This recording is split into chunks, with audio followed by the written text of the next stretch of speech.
بسم اللہ الرحمن الرحیم۔ السلام علیکم۔ میری آپ لوگوں سے ریکویسٹ ہے کہ میرے چینل کو سبسکرائب کر دیں اور میری ویڈیو کو اینڈ تک لازمی دیکھیں۔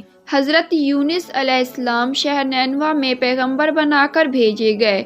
آپ لوگوں کو ہدایت کرتے، نیکی کی طرف بلاتے، برے کاموں سے روکتے تھے۔ آپ علیہ السلام قوم سمود کی طرف بھیجے گئے۔ اس قوم کے لوگ بتوں کی پوجا کرتے تھے۔ جب حضرت یونس علیہ السلام لوگوں کو حق کی طرف بلاتے اور خدائے وحد پر ایمان لانے کی تلقین کرتے، لیکن لوگ آپ علیہ السلام کی تعلیمات کا انکار کرتے اور حضرت یونس علیہ السلام سے کہتے کہ ہم تیرے خدا کو نہیں مانتے۔ اس پر آپ فرماتے کہ خدا کے عذاب سے ڈرو جو بہت سخت عذاب دینے والا ہے۔ لوگ آپ علیہ السلام کی باتیں سن کر آپ علیہ السلام کا مذاق اڑاتے اور حضرت یونس علیہ السلام کی راہ میں رکاوٹیں کھڑی کرتے۔ حضرت یونس علیہ السلام نے قوم سمود کو راہ راست پر لانے کی بہت کوششیں کی، لیکن بھٹکی ہوئی قوم پر آپ علیہ السلام کی نصیحت کا کوئی اثر نہ ہوا، تو آپ علیہ السلام کو یقین ہو گیا کہ یہ لوگ خدا پر ایمان نہیں لائیں گے۔ حضرت یونس علیہ السلام مایوس ہو گئے۔ مایوسی کی حالت میں آپ علیہ السلام نے قوم سمود کی تباہی و بربادی کے لیے بد دعا کی اور اس سرزمین سے نکل پڑے۔ چلتے چلتے دریائے فرات کے کنارے پر پہنچے تو دیکھا کہ ایک کشتی کنارے پر لگی ہے، لوگ اس پر سوار ہو رہے ہیں۔ ان کی دیکھا دیکھی آپ علیہ السلام بھی اس پر سوار ہو گئے۔ جنہیں جانا تھا وہ سب سوار ہو چکے تھے۔ کشتی لوگوں سے بھر چکی۔ اس کے بعد کشتی اپنی منزل کی طرف روانہ ہوئی۔ سمندر پرسکون تھا، آسمان بھی صاف تھا، مسافر اطمینان سے بیٹھے ہوئے تھے۔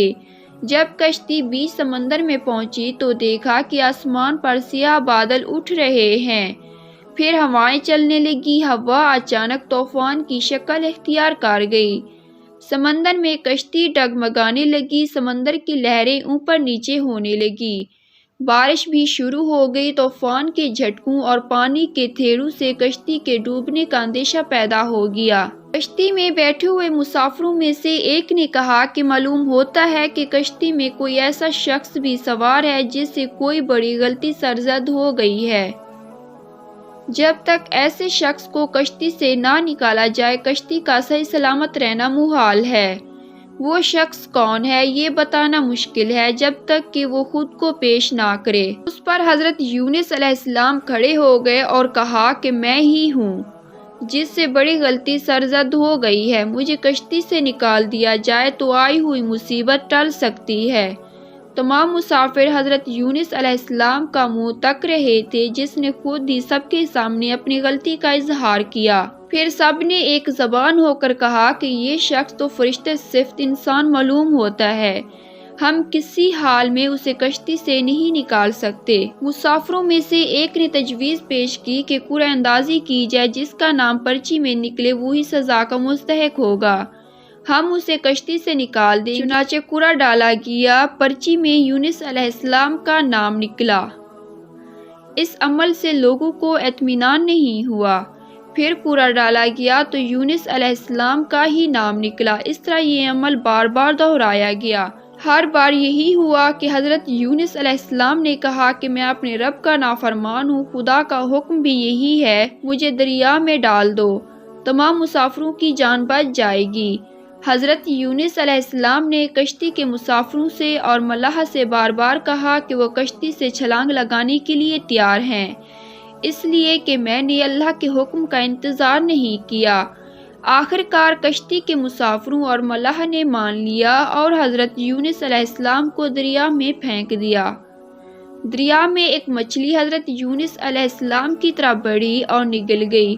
اللہ نے مچھلی سے کہا کہ یہ تیری خوراک نہیں ہے، یہ تیرے پیٹ میں امانت ہے جسے واپس کرنا ہے۔ چنانچہ آپ علیہ السلام مچھلی کے پیٹ میں اندھیرے میں رہے اور اللہ کا ذکر کرتے رہے اور معافی طلب کرتے رہے۔ حضرت یونس علیہ السلام پکار رہے تھے، اے اللہ، تیرے سوا کوئی عبادت کے لائق نہیں، تو پاک ہے، بلا شبہ میں نے اپنے نفس پر ظلم کیا کہ میں ظالموں میں سے ہوں۔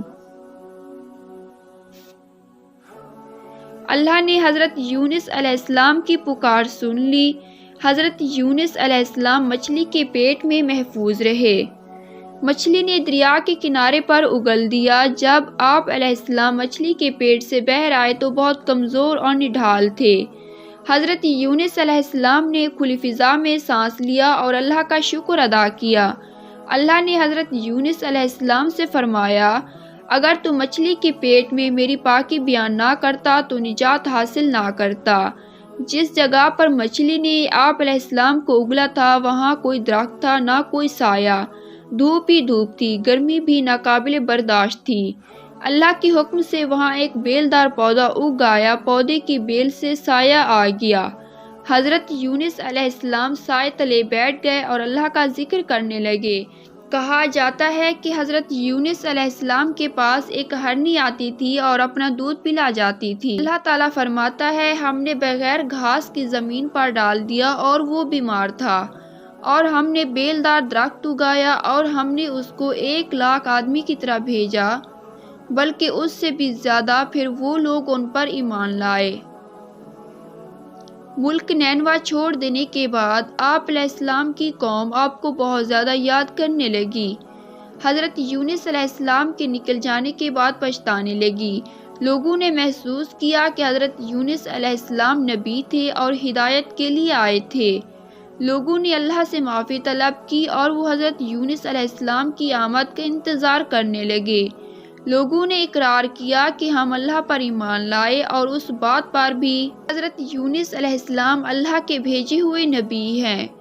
حضرت یونس علیہ السلام کے لائے ہوئے پیغام پر یقین رکھتے ہیں اور حضرت یونس علیہ السلام کی تصدیق کرتے ہیں۔ اور قوم کے لوگ ایک دوسرے سے کہنے لگے کہ حضرت یونس علیہ السلام ہمارے درمیان آ جائیں تو ہم سب ان کی تعظیم کریں گے اور ان کے حکم پر عمل کریں گے۔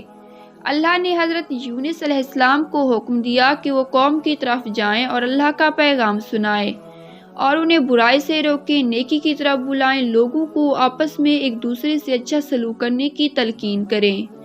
چنانچہ اللہ کے حکم پر جب آپ علیہ السلام اپنی قوم کی طرف لوٹ آئے تو قوم نے خوشی و مسرت کا اظہار کیا اور حضرت یونس علیہ السلام کی آمد پر اللہ کا شکر ادا کیا۔ واپس آ کر حضرت یونس علیہ السلام نے تبلیغ شروع کر دی اور ہدایت دینے لگے کہ برے کاموں سے دور رہیں، ضرورت مندوں کی مدد کریں، بھوکوں کو کھانا کھلائیں، ننگوں کو کپڑا پہنائیں، کسی کے ساتھ برا سلوک نہ کریں۔